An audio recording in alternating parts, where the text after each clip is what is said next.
Mimi ninaitwa Alan Macha, ni jirani na rafiki wa Bwana David Jumbe. Ninachokisimulia hapa ni tukio lililotokea jana baada ya mimi kutoka katika shughuli zangu ninazozifanya za kila siku nikirejea nyumbani. Kwanza, Bwana David Jumbe ambaye ni jirani yangu na rafiki yangu, nilikuwa nina muda mrefu hatujaonana kutokana na hali ya sintofahamu ya usalama wake ndani ya nchi yetu. Lakini kwa bahati nzuri, jana wakati ninakaribia kutoka ofisini kwangu kurudi nyumbani, akanitafuta kwenye simu na kunieleza ya kwamba yupo katika gereji moja ambapo gari yake inarekebishwa. Kwa hiyo ninaweza kumpiki kwa sababu mimi nilikuwa na gari na kuweza kurejea naye nyumbani kwa sababu tunaishi mtaa mmoja. Baada ya kumpiki, tulirejea nyumbani pamoja kwenye majira ya saa 4 na kama dakika 5 hivi usiku. Wakati tumekaribia karibu na nyumbani kwake kwenye umbali wa takribani mita 20 au 25 kutoka kwenye nyumba yake na eneo la tukio lilipotokea, tukaiona gari inatufuata nyuma ikiwa spidi sana na pikipiki mbili zikiwa zinaieskoti. Ile gari ilivyokuwa spidi, nikamuuliza kwa sababu mimi nilimuomba yeye aendeshe gari baada ya kukutana naye garage kwa sababu ninaumwa mgongo, nikamuomba anisaidie kuendesha ili turudi pamoja. Nikamuuliza, unaona hiyo gari inavyokuja kwa spidi hiyo? Akasema, na mimi simuelewi, na barabara ilivyo mbovu hivi, mbona hii spidi sio ya kawaida? Nikamwambia basi mpishe apite. Kile kitendo cha yeye kusogea kushoto ili ile gari ipite, ikaja ikablock mara ya kwanza. Akaendelea kusogea mbele na kubana kushoto zaidi, ikablock tena mara ya pili. Ikabidi na yeye atoke resi akimbie mahali ambapo pana uwazi, panafanyika shughuli za ufyatuaji wa matofali na uuzaji wa vifaa vya ujenzi, panaka space. Ile gari ikaja ikablock kabisa, na kwenye ile gari iliyokuwa inatublock ambayo ni Toyota Probox, namba sikuweza kuisoma kwa haraka, lakini inamalizikia na EDE. Wakashuka watu takriban 6 au zaidi. Na kile kitendo cha wao kushuka, kwa sababu sisi kwenye gari tulikuwa tujaweka lock milango, haraka sana tukajikuta tayari wameshafungua milango ya gari letu na kujitambulisha ya kwamba wao ni askari polisi, tuko chini ya ulinzi. Lakini kwa ghafla kile kitendo walivyokuwa wanakifanya kilikuwa yani kama vile ni jambo la kimafia, kama vile mtu anavyoangalia movie za utekaji zilivyo. Sasa wakati ule wanasema mko chini ya ulinzi, Bwana David Jumbe akawahi kuhoji, tuko chini ya ulinzi kwa kosa gani? Na mimi pia nikauliza, kosa letu ni nini? Kile kitendo cha kuuliza, yeye wakawa wameshagawanyika watu zaidi ya 4 wanapambana naye ili wamtoe pale kwenye uskani wampakie kwenye Probox. Na mimi wengine wakawa tayari wamesha nikamata na mimi wanataka wanipakie kwenye Probox. Nikajishika kwa nguvu huku nikipiga mayowe na kelele nyingi kwa sababu pale ni karibu na nyumbani. Nikisema watekaji, watekaji, wezi, wezi, nikijua tutapata msaada. Kwa bahati nzuri wakati napiga zile kelele, wakatokeza bodaboda ambao walikuwa wanarejesha watu nyumbani na wengine wanarudi baada ya kupeleka abiria. Wakawa na wao wameshuhudia lile tukio, na kile kitendo cha wale watekaji au waliojitambulisha kuwa ni askari kuona watu wanakuja, wakaingia naye kwenye ile Probox na wengine wakagawanyika wakaingia kwenye ile gari yangu, na gari yangu ndio ikawa ya kwanza mbele kuongoza msafara wa kukimbia. Kwa vile bodaboda walishafika na sisi tulipiga makelele mengi, ikabidi wazifukuze. Mimi wakati napiga kelele nilibahatika kutoka na simu yangu. Kuna rafiki yangu yuko maeneo ya karibu na Mingoi, ana kapabu ka grocery fulani hivi pale, na huwa kuna mara nyingi mimi huwa nikitoka ofisini naweza nikapita pale spendi muda kidogo pale na kwenda nyumbani. Nikampigia simu nikamweleza scenario ya tukio lililotokea na gari yangu anaijua. Nikamwambia gari yangu tumetekwa na wameondoka na gari yangu na wameondoka na jirani yangu Jumbe nilikuwa naye kwenye gari. Naomba kama mnaweza mweke beria ili wakifika hapo tujue kweli ni watu gani.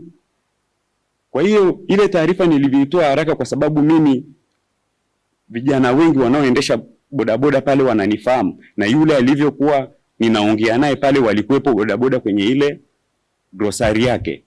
Watu wengi wakawa tayari wamesha jiorganize wakiwa bodaboda na kuweka baadhi ya beria ambayo vilikuwa ni viroba vyenye vifusi na baadhi ya mabenchi, na mimi nikawa nimepakiwa na bodaboda ambaye alishuhudia lile tukio wakati linafanyika, zile rapsha.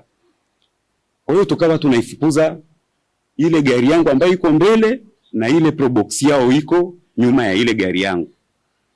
Sasa mimi nikawa tayari nina taharuki. Mimi ninachokitamani ni kuiblock ile gari yangu, ingawaje tuko na pikipiki. Kwa hiyo tukaipita ile probox ambayo alikuwa amebebwa yeye. Spidi zile gari zilizokuwa zinatembea ni spidi ya ajabu sana. Mimi mwenyewe hiyo gari ninayo zaidi ya miaka 6, lakini sikuwahi kuamini kama ile gari ina mwendo huo. Kwa hiyo watu waliokuwa barabarani wanarudi majumbani, walivyoona zile gari zinavyopita kwa spidi ile, wengi walipisha wakijua ni kitu kisicho cha kawaida. Kwa ile tukio tumelifukuza zile gari mpaka kufika pale kwenye beria, ndio na wao wakapunguza mwendo. Nikaendelea kukaza sauti na kupiga kelele, watekaji, watekaji, wamemchukua Jumbe na gari yangu wako nayo. Na kwa vile watu wananiona mimi ninapiga kelele na gari yangu wanaifahamu, kweli wakajua ni tukio la kweli. Likazidi kuwavuta watu wengi pamoja na bodaboda wa Kijiwe cha Mingoi, wengi wao. Kwa hiyo wale walivyoona bado watu wanazidi kuongezeka, wakaangalia pale palikokuwa na ile beria, wakagonga, wakapita. Hiyo process ya kukimbizana na bodaboda wanafuzia nyuma ikaendelea mpaka tukapita Bunju. Wakati inafika Bunju, ikawa barabarani kulikuwa kuna trekta linarudi majira ya kwenye saa 4 na dakika 10 na kitu. Kwa hiyo sisi wale bodaboda wakawa hawawezi kwenda tena kwa kumaintain ile spidi waliokuwa nayo, lakini wale wakatoa kushoto na wakaenda kwa spidi ile ile. Bahati nzuri yule mimi ndugu yangu au rafiki yangu nilimpigia simu nikimwambia tumetekwa na gari yangu imeondoka, ambaye alikuwa ndio mmiliki wa ile grocery, ni mwanajeshi. Akaniambia mimi nimechukua pikipiki kwenye simu, niko nao, kwa hiyo ninyi endeleeni kuja.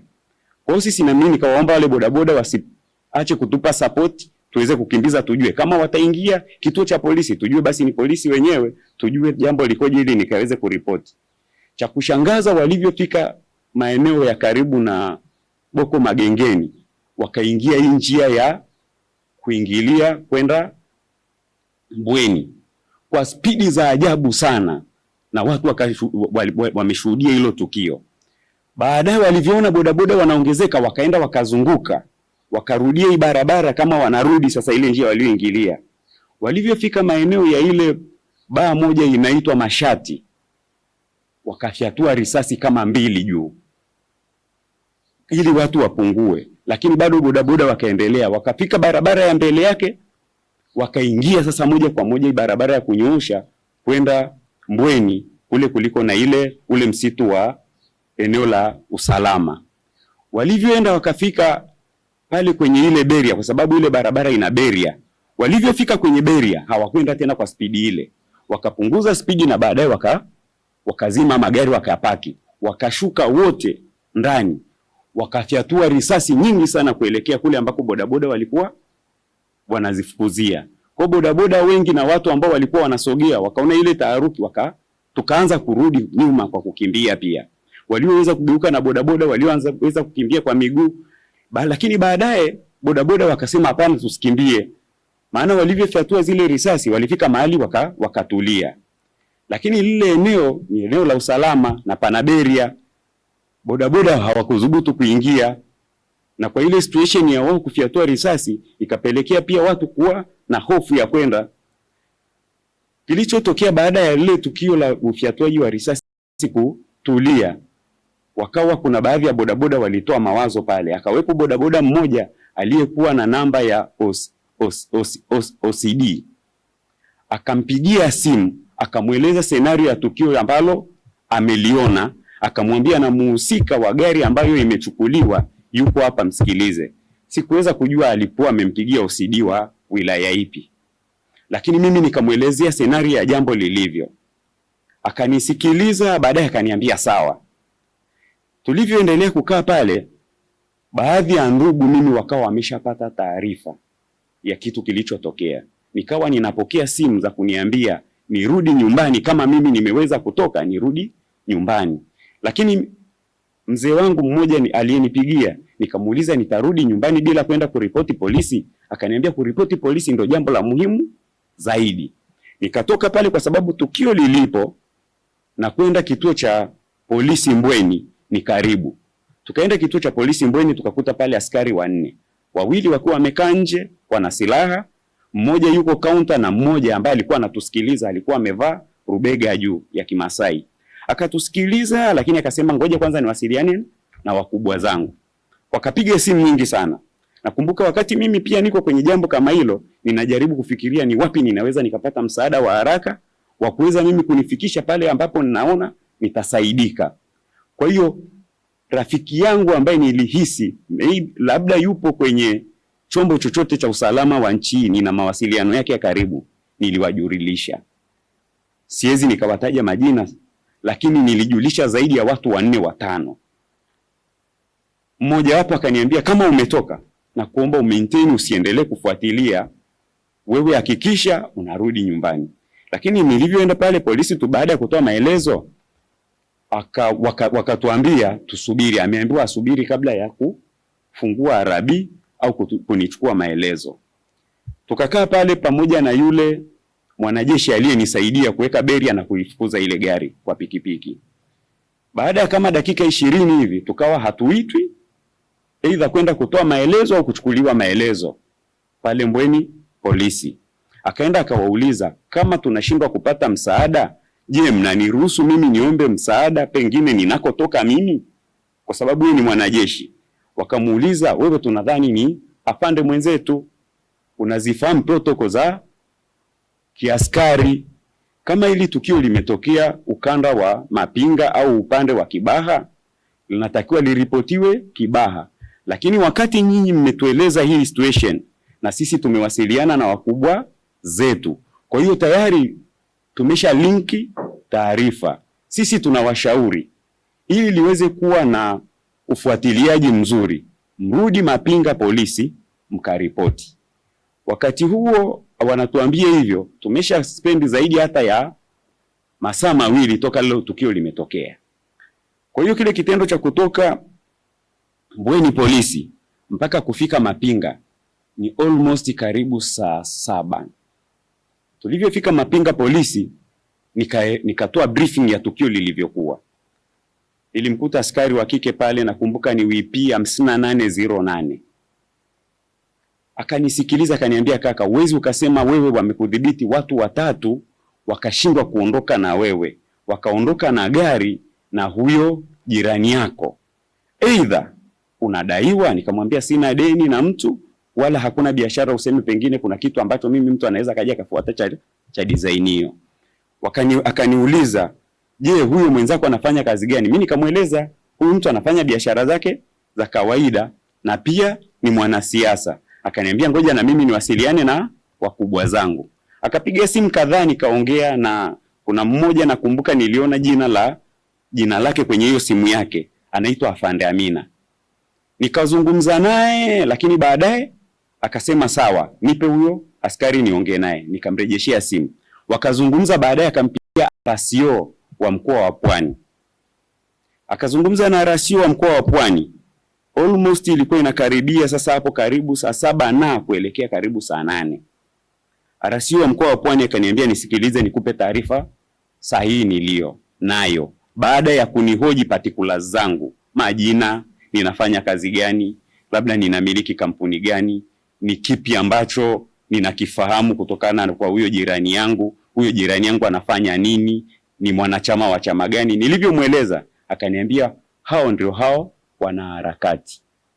Sasa baada ya kuniambia vile, nikamwambia sasa afande, naomba unishauri mimi nifanye nini. Akaniambia nisikilize maelekezo ninayokuambia. Gari yako, taarifa nilizonazo rasmi, gari yako imetelekezwa Mbweni na nimetoa maelekezo ipelekwe kituo cha polisi Mbweni. Wewe kesho asubuhi unatakiwa uende ukaifuatilie gari yako.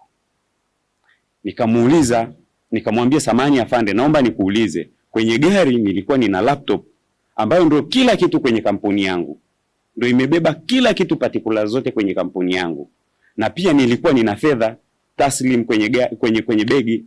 Akaniuliza shilingi ngapi? Nikamwambia kiasi cha shilingi 870.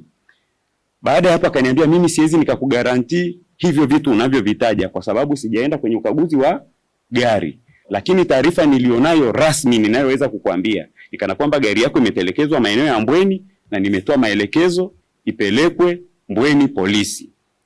Sasa baada ya hapo nikamuomba ya kwamba je, Mbweni polisi nitakwenda kwa maelezo kama haya nitakayoeleza kwa mdomo au kuna kitu ninachoandikiwa, aidha kama kuna arabi au kuna maelezo au pengine ninakwenda kumuona nani? Akaniambia wakati unakwenda utanijulisha, utanipigia simu, nachukua namba yangu ya simu kwa huyo askari, then wakati unakwenda hiyo asubuhi unipigie simu.